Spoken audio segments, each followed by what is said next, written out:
금강반야 바라밀경 오가해 서설 제목이 그렇습니다. 금강 다이아몬드 가장 이 세상에다 단단한 것 부처님 마음 내 마음 반야 그 마음의 본래 근원자리 불심 바라밀 그것을 실천해가는 행위 바라밀경 부처님의 말씀 그 금강반야 바라밀경을 오가해도 지난주에 제가 설명해 드렸죠. 네, 오가해 5분의 대가들이 해설을 하셨고 그 해설을 만든 책 금강경 오가해라는 책을 누가 만들었다고? 책을 누가 만들었다고요? 하모 득통선사가 우리나라 스님이 만들었어요. 그죠? 조선시대 초기에 하모 득통선사가 만들었고 편집을 했고 그 편집을 해서 책을 엮은 다음에 서문을 쓰고 해설을 단 것. 그래서 서설이에요.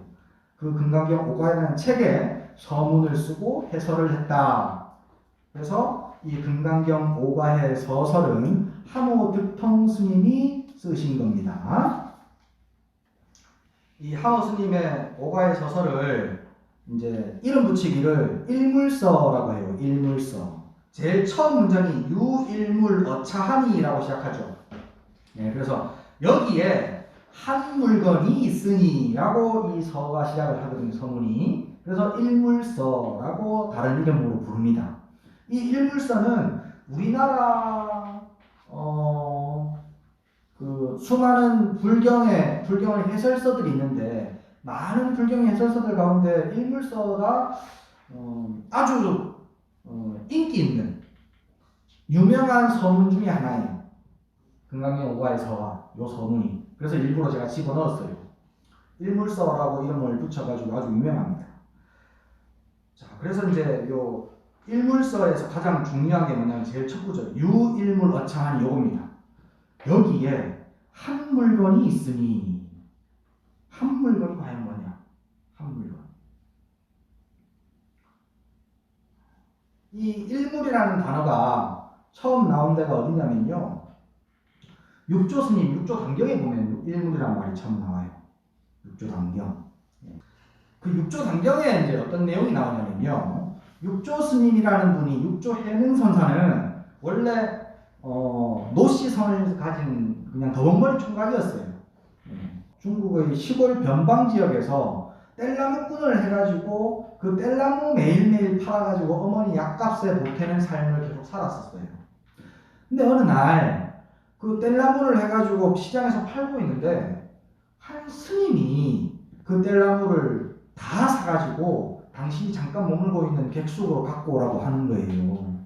그래서 그 여관으로 그 뗄나무를 짊어지고 갔는데 그 스님이 무슨 경전을 읽고 있어요.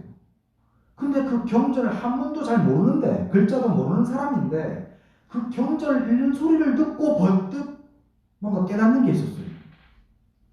금강경 구절을 보고 그 스님 읽었던 경전이 금강경이었습니다. 그 금강경을 읽고 있는 소리에 번쩍 뭐가 확 떠올라가지고 그 스님에게 물었어요. 스님 저 그 경전 좀 가르쳐주세요. 금강경. 나 이거 배워야만 될 것 같습니다. 라고 얘기를 하니까 이 스님이 나는 이 금강경을 확실하게 설해줄 수 없고 오조 홍인이라는 스님이 계신데 그 스님이 천하의 선지식이다. 그분에게 찾아가서 금강경을 물으면 아마 자네가 원하는 만큼 속 시원하게 금강경을 다 가르쳐 주실 것이다. 이렇게 알려준 거예요. 그래서 이 노씨 총각이 며칠 동안 막 온 힘을 다해가지고 뗄나무를 해가지고 한급 팔아서 그 돈을 싹 다 어머니 다 드리고 어머니 나는 이제 공부하러 가야 되니까 요걸로 이제 사세요 하고 드리고 오조 홍인 스님이 계신 산으로 갑니다.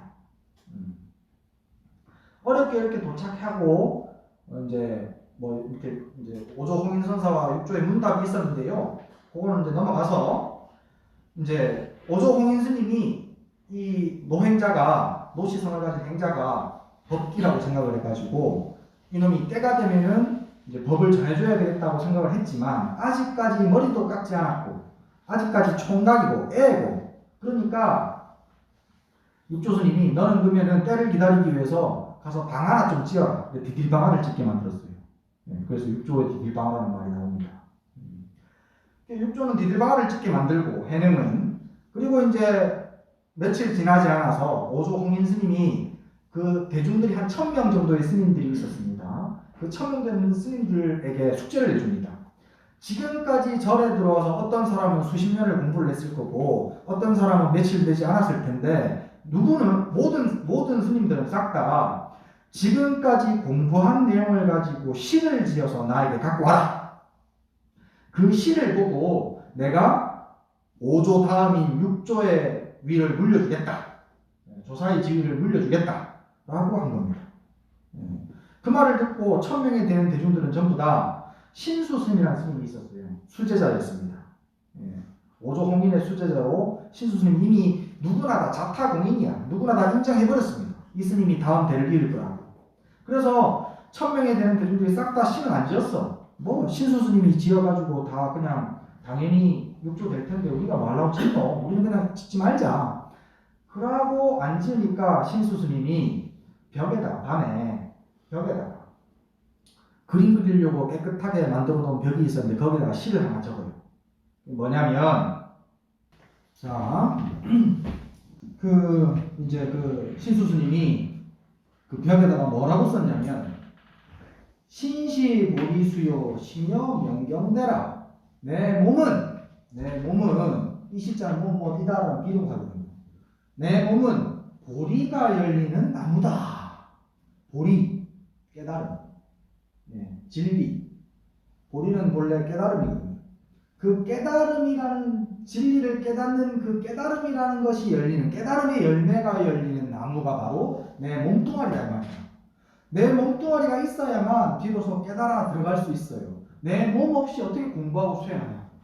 그죠? 몸이 있어야만 깨달아서 공부해서 들어가서 깨달을 수가 있습니다. 몸 없이는 못해.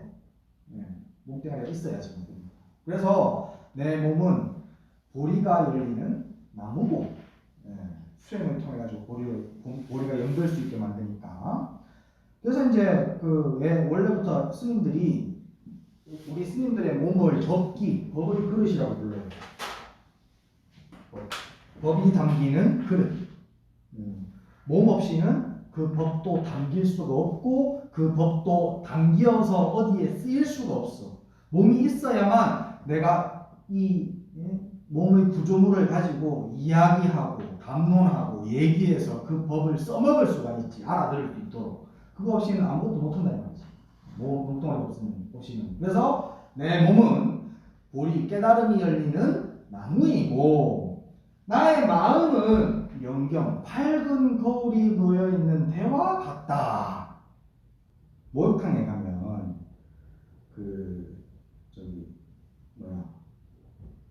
거울이 있잖아요. 저 자석들마다 목욕탕에 자석에 거울이 있는데 뿌옇게 서리가 끼어 있으면 내 얼굴이 잘 보여요, 안 보여요? 안 보이죠. 근데 맑으면 모든 것을 있는 그대로 다 비추죠. 그죠? 주희라고 하는 사람, 유교에서 성리학을 집대성시키고 유교를 학문으로 종교로 급발전시켰던 분이 송나라 때 주희라는 분입니다. 근데 그 주희라는 사람이 역사적으로는 배부를 주장했던 불교를 가장 많이 배척했던 분이라고 알려져 있습니다. 근데 사실 그분은 스승이 스님이에요. 스승이 스님이었고 그 다음에 불교의 영향을 엄청 많이 받았습니다. 그래서 성리학을 잘 살펴보면요 불교적인 색채가 엄청 강합니다. 성리학은 송나라 때 완성이 됐거든요. 그래서 제가 이제 그거 가지고 논문을 좀 쓰다가 말았어요. 성리학과 불교가 얼마나 밀접한지. 근데 하여튼 그 주자가 쓴 시 중에 그런 말이 있어요. 반모방당의 일감계하니 조그만한 반이랑이라는 건 알죠? 그 논밭에 일랑 해보잖아요. 밭에. 반이랑쯤 되는 조그만한 네모 반듯한 그 연못이 하나 있어. 상상을 해보세요. 조그만한 우리 목욕탕보다는 조금 더 큰 그런 맑은 연못이 하나 있는데 천광운영이 공배해라. 하늘빛과 구름 그림자가 가만히 고기를 그 연못을 들여다보니까 하늘빛과 구름 그림자가 그 속에서 다 놀고 있어. 함께 놀고 있어. 사실은 요만하다고 생각해 보십시다. 요만한 그 연못이 있는데 그 연못이 조그만한데 하늘의 크기에 비하면 얼마나 작습니까? 그죠? 하늘의 크기에 비하면 무한히 완전 거의 0에 가까울 만큼 작은데 내가 이렇게 쳐다보니까 그 하늘빛이 싹 다 담겨. 그죠? 예. 하늘빛이 싹 다 담겨 있으면서도 어느 것 하나 이지러지는 것 없고 빠진 것 없고 왜곡되는 것 없이 있는 그대로 다 찍혀. 그래 찍혀가지고 그 유유자적하게 그 온 하늘을 조그마한 그 면적으로 온 하늘을 다 품고 있다 이 말이지. 그 연못이. 그러니까 주자가 문건하듯 청여호 내가 너에게 한번 묻노니 너는 어떻게 그렇게 맑고 깨끗할 수가 있느냐 라고 연못에게 묻는단 말입니다. 그러니까 그 연못이 대답하기를 위수원도 할서래라 위유원도 할서래라 내 이 연못이 자기 자신을 얘기하는 거예요. 자기 자신이 말하기를 연못이 스스로 말하기를 나의 근원에는 저 밑에 근원에서 생수가 콸콸콸콸 항상 솟아나오기 때문에 나는 언제나 항상 이렇게 맑을 수가 있다 라고 얘기합니다. 연못이 새로 솟아나오는 생수 없이 솟아나오는 물이 없다면 그 연못은 금방 썩어버려요. 그죠? 집에 물 종자기 한번 떠나봐. 며칠만 지나면 바로 때가 끼어버리고 쉬어버리지.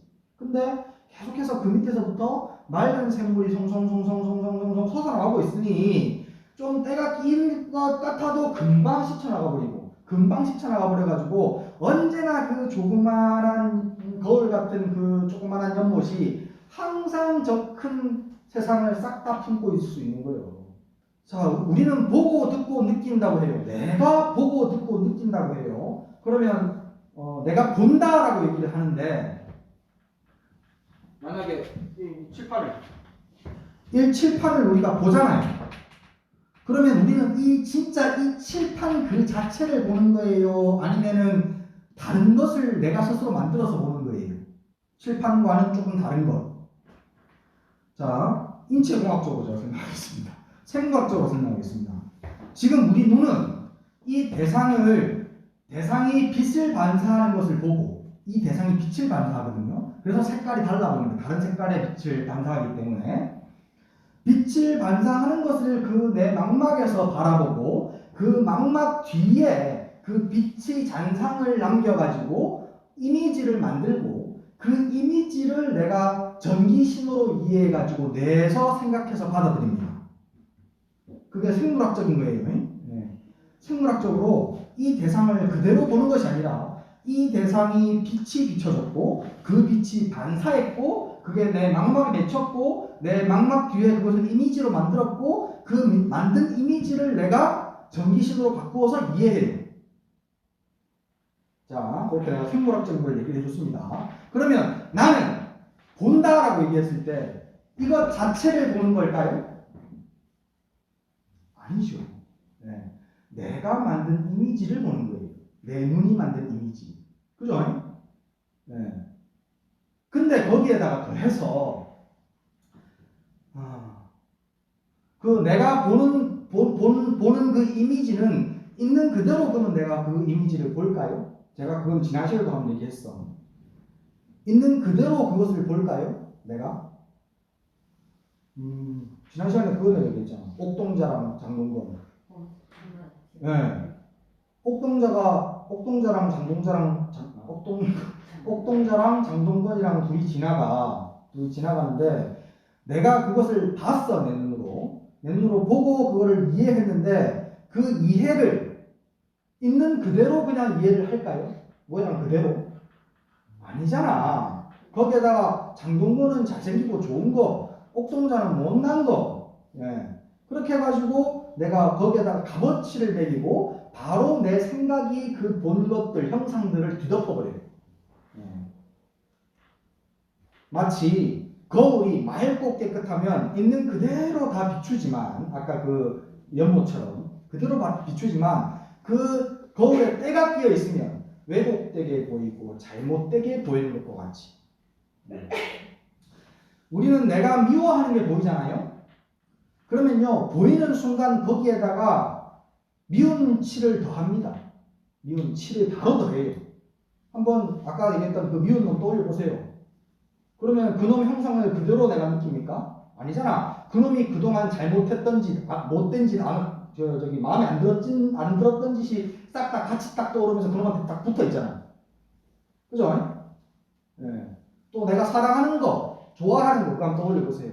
그러면요, 내가 사랑하고 좋아하는 것은 또 있는 그대로 내 이미지에 떠오릅니까, 지금? 안 그래? 거기에다가 뽀샵을 해요. 뽀샵을 해가지고 좀 더 이쁘게, 좀 더 잘생기게, 좀 더 마음에 들게 바꿔. 모든 것은 자기 업에 의해 가지고 나라는 업에 의해 가지고 그것들이 변화되어서 내가 인식합니다. 네. 마음에 때가 꼈어요. 그 때가 뭐냐? 업입니다. 업. 지금 여기 한 열댓 명 앉아 계신단 말이지. 열댓 명 앉아 있는 가운데에 똑같이 지금 같은 시간, 같은 공간에 우리는 앉아가지고 지금 같은 강의를 1시간 동안 들었단 말이죠. 근데 지금 이 1시간 동안 들은 강의를 한 번씩 다 한번 얘기해 보세요. 그러면요. 싹 다 틀리게 합니다. 100% 다 틀립니다. 같은 거를 들었는데 왜 달리 알고 있냐고. 다. 내 업에 의해서 바라보기 때문에, 듣고 이해하기 때문에. 같이 들었지만 이해하는 것이 다르고요. 업에 의해서. 그리고 그 업에 의해서 좋고 나쁜 것이 다르기 때문에 기억되는 것이 다릅니다. 그래서 100%다 다르게 얘기하는 거예요. 똑같이 얘기하는 사람 하나도 없습니다. 그래서 원래 그 내 마음의 작용은 어제 지난 시간에 배운 것처럼 반야라서 반야지혜이기 때문에 그 반야지혜의 입장에서 바라보면은 모두가 다 그냥 하나의 맑은 거울일 뿐이야. 하나의 맑은 거울은 지난 시간에도 좀 설명을 좀 드렸지만 그 하나의 맑은 거울은 그 맑은 그 자리, 알아차리는 그 자리, 아는 그 자리로 돌아가면은요, 아는 그 자체는 누구나 다 평등합니다. 누구나 다 여기 개가 한 마리 지나가면은 누구나 다 보면은 개가 지나간다고 이해해. 언어는 다를 수 있어. 미국 사람이 보는 거, 한국 사람이 보는 거, 소가 보는 거, 개가 보는 거, 쥐가 보는 거, 다 언어는 다를 수 있지만 누구나 다 딱 보는 순간 개가 지나간다라고 알아. 그죠? 그 아는 그 마음은 누구나 다 평등하다고. 근데 업에 따라가지고 사람은 내가 좋아하는 강아지다 라고 알아. 바로 전환이 되고, 또 어떤 사람은 나 개 싫어라고 무서워라고 바로 도망가고, 또 개는 아이고 내 동료다라고 하면 꼬리 바로 살랑살랑 흔들고, 고양이는 이거 좀 무서운 개다라고 바로 도망가고, 바로 업에 의해서 확 다르게 작용됩니다. 알아차리는 본래 그 마음, 그것은 누구나 다 평등해. 그건 하나네. 좀 이따 뒤에 다시 설명할게. 어쨌든 그 하나의 알아차리는 마음, 지혜의 그 마음에서 업이 다 각자로 쌓여가지고 그 업에 의해서 다 다른 작용을 불러일으키고, 그 작용을 불러일으키는 원인 자체는 곧 업의 때예요. 나라는 때예요. 나라는 때. 근데 따지고 보면 밝은 거울, 내 마음은 밝은 거울일 뿐이라. 그래서 시시근불식하여, 시시때때로, 항상 시시때때로 부지런히 쓸고 닦아가지고, 불은 털달아 뜻이고 식은 쓸달아 뜻이고, 쓸고 닦아가지고 부지런히 그 거울, 그 마음의 거울, 마음이라는 거울을 부지런히 쓸고 닦아가지고 막사야 진해하라. 야는 이끼야, 진에는 둘 다 티끌이라는 뜻이에요. 때라는 뜻입니다. 그 이끼나 때가 끼지 않도록 해라. 내 마음은 마치 맑은 거울과 같으니까 그 거울에 어떠한 때도 끼지 않도록 항상 쓸고 닦아라. 요 시를 이제 신수 스님이 써놨단 말이지. 그러니까 5조 스님이 보시고 5조 홍인대사가 보시고는 이 시는 아주 훌륭한 수행시다. 그러니까 모든 대중들은 이 시 다 외워라 라고 1000명의 대중들에게 숙제를 내줬습니다. 그러니까 원래 모든 1000명의 대중들이 신수 스님이 당연히 수제자가 되니까 당연히 다음 법을 읽을 거라고 믿고 따르고 있기 때문에 아주 기쁜 마음으로 이 시를 외웠어요. 시시금불식하여 막사야지냐, 시시금불식하여 막사야지냐, 그렇게 외우고 다녔는데 며칠 뒤에 육조 해능이 디들방아를 찍고 있는 그 방앗간에 어린 상이 하나가 쑥 지나가면서 시시금불식하여 막사야지냐 라고 지나간단 말이지. 그러니까는 육조 스님이 모르고 있다가 그 어린 사미를 불러요.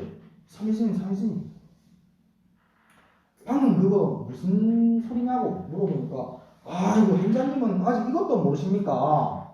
우리 뭐 아주 대박 났어요 이 시 하나로 아주. 예, 그러면서 이제 이 시 우리 저 5조 조사 스님께서 다 외우라고 시켜가지고 다 외우고 있어요. 그러면서 쭉 처음부터 외웠단 말이지. 처음부터 딱 외우니까 그 처음 딱 듣자마자 육조 스님 해능대사는 노행자는 그러니까 행자지 노행자는 아직까지 미진하게 있다라고 스스로 미진한 부분이 남아있는 시다라고 이해를 한 거예요. 노행자가. 그래서 그 노행자가 어린 사미를 불러가지고 그 사미한테 나 이 시 적혀있는 담벼락에 좀 나 좀 데려가줘 하고 가서 그 담벼락을 보고 그 옆에다가 다른 시를 하나 적습니다. 그 사미한테 시켜가지고 자기는 글을 못 쓰니까. 그 시가 뭐냐면 바로 이 시. 육조 스님의 시. 우리 본무수요. 깨달음이라는 것은 본래 나무가 따로 필요한 것이 아니라 이 말이야. 나무가 있어가지고 보리가 열리는 것이 아니라 이 말이야. 진리는 세상 어디에나 변재해 있어요. 그래서 깨달음이라는 것도 본래부터 세상 어디에나 있는 것이요. 자, 진리 가운데 가장 대표적인 게 무상. 부처님의 진리 가운데 가장 대표적인 게 무상이에요. 무상. 모든 것은 변한다. 변하지 않는 것은 이 세상에 없다. 그게 진리거든. 자, 그러면 변하지 않는 것이 없다라는 그 무상이라는 진리가 어느 특정한 공간에만 적용됩니까? 무상이라는 진리가? 아니죠. 세상 모든 곳에 싹 다 무상이라는 진리는 다 들어가 있어요. 그죠? 심지어는 내 몸뚱아리까지도. 내가 이 세상에서 가장 아끼는 내 몸뚱아리까지도. 무상하니까 지금 다들 머리가 희끗희끗하고 눈가에 주름이 졌잖아. 그죠? 예. 내 몸이 한시라도 멈춰 서 있던 적이 있었습니까? 하나도 안 변하고 내 몸이 잠시라도 멈춘 적이 있었어? 없었죠? 내 몸은 항상 변해가고 있었어. 그 변해가는 가운데에 지금 있어. 그 변해가는 가운데에 태어남이라는 것도 있고 늙음이라는 것도 있고 죽음이라는 것도 있어. 그냥 단지 그 변해가는 가운데 있는 것일 뿐이요. 거기에다 이름 붙여가지고 이거는 응애하고 태어났으니까 태어남이라고 붙이자. 하지만 그 태어남이라는 사건이 특정한 공간, 특정한 시간에 한정되어가지고 그게 딱 그렇게 고모습 그대로 딱 고정된 실체로서 태어남이 존재하는 것이 아니야. 다만 여러 가지 사건들이 융합되어가지고 그렇게 된 것을 가지고 우리는 얘가 태어났다라고 이름 붙였고 네 생일은 몇 월 며칠 몇이다라고 얘기하는 것일 뿐이지 사실은 끊임없는 변화작용 가운데 하나일 뿐이 태어남이라는 것도 죽음은 또한 마찬가지고.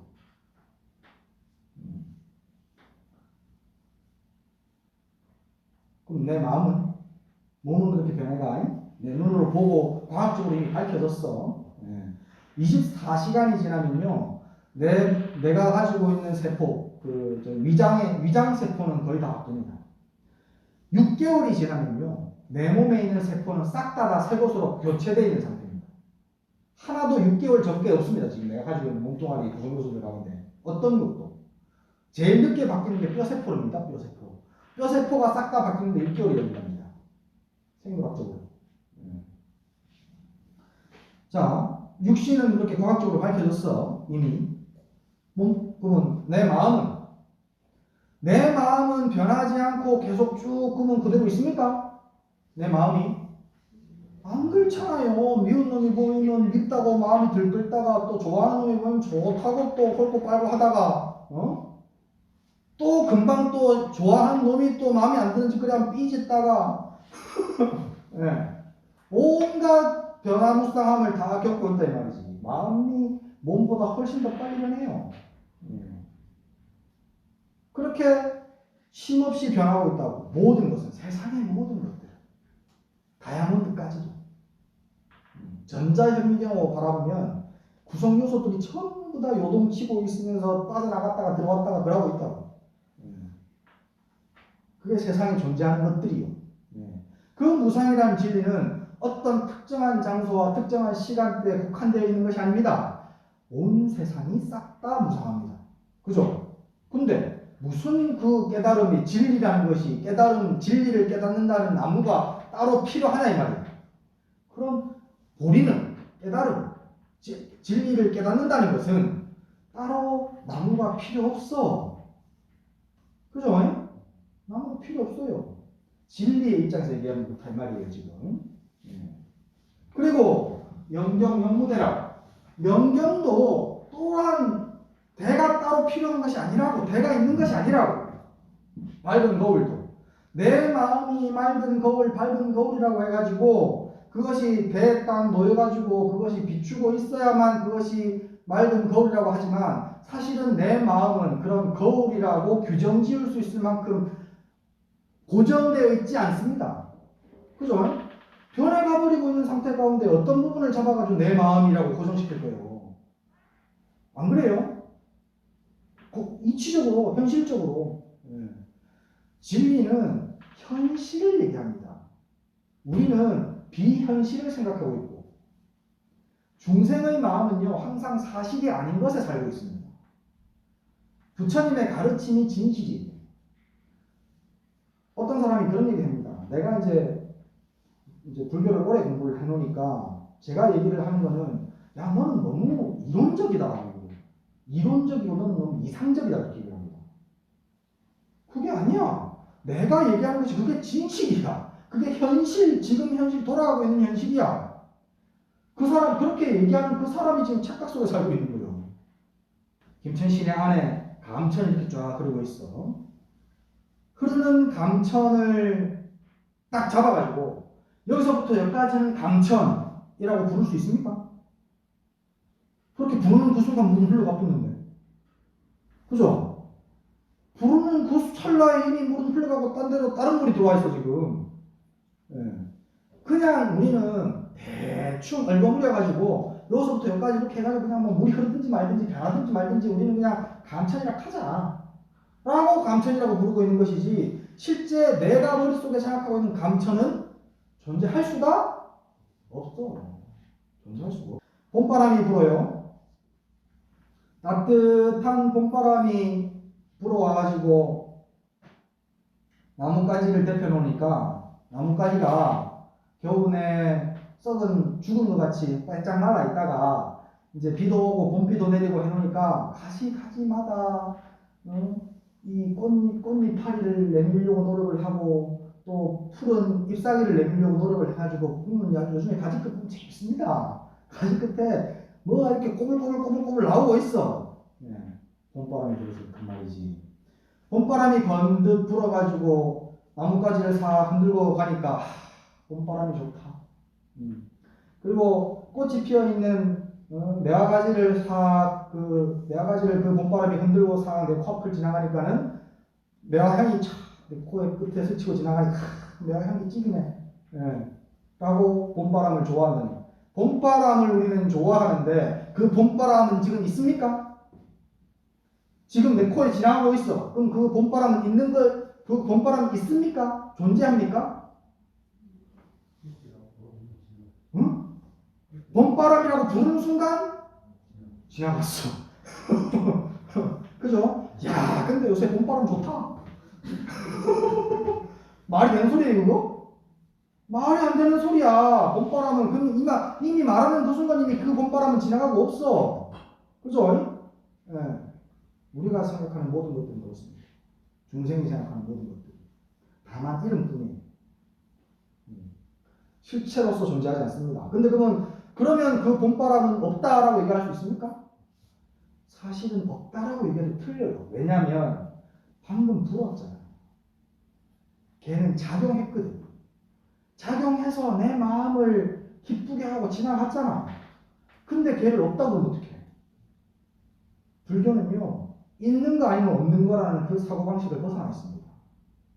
중생은 있는 거 아니면 없는 거라고 생각하거든요. 근데 그 사고를 벗어나는 게 바로 불교예요. 그게 진리예요, 진리. 깨달음이라는 것은 나무가 따로 없고, 밝은 거울이라는 것도 대가 있어가지고 어디 걸려있는 것이 아니라고. 그죠? 네. 다만 그렇게 시시각각 작용하고 있어요. 저는 그 단어를 좋아합니다. 작용이라는 단어. 시시각각 다만 작용하고 있을 뿐이에요. 근데 거기에다가 우리는 값어치를 매기고 먼저 이름을 붙이고 값어치를 매겨가지고 좋다 나쁘다 옳다 그러다 뭐 내꺼 니꺼 이렇게 하고 이름을 붙여놓죠. 그러고 난 뒤에 싸웁니다.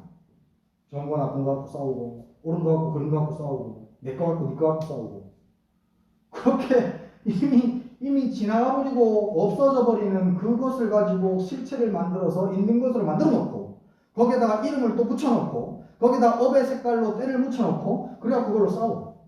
얼마나 없어진 짓거리입니까?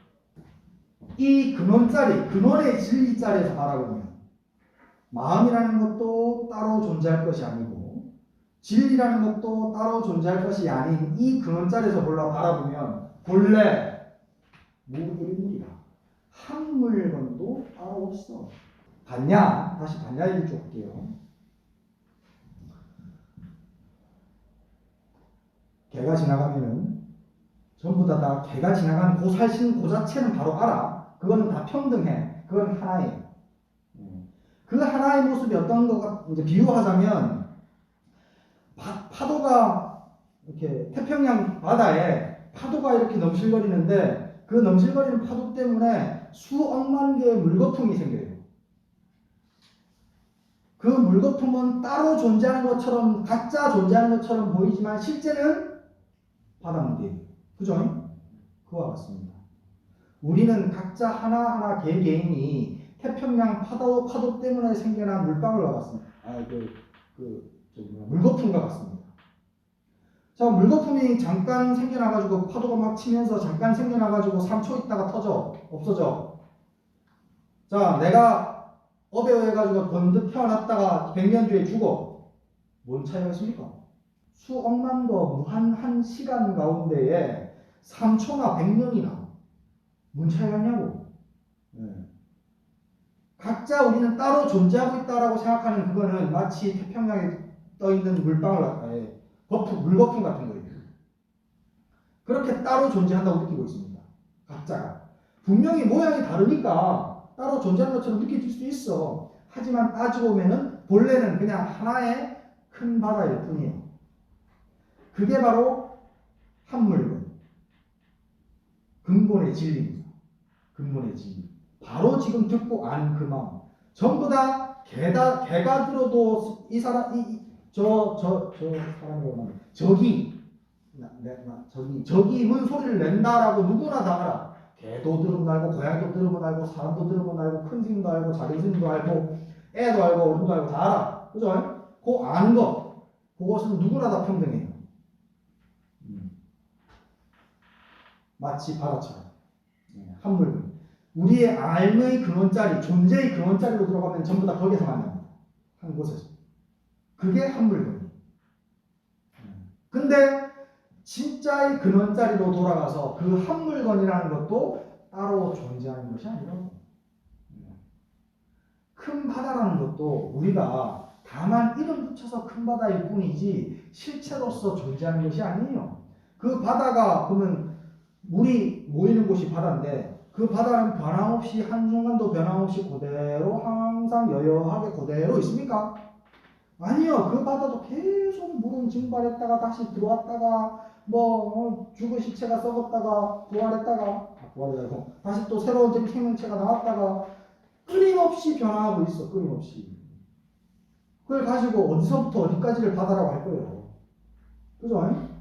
그 한 물건 또한 있는 것이 아니에요. 그래서 무일문이에요. 근원의 자리잖아요. 원래 무일문이니 원래 한 물건도 따로 없으니 하처야지내리요. 어디에 떼낄 곳이 있겠는가 이 말이에요. 어디에 떼낄 곳이 있는가. 때가 끼려면 뭐라도 있어야지 때가 낄 거 아니야. 우리는 지금 내 마음에 때가 꼈다라고 얘기하는데 그 마음이 때가 낄 수가 있냐고. 내 마음에. 저 허공에다가 색칠할 수 있습니까? 허공에다가 펜기로 색칠할 수 있어요.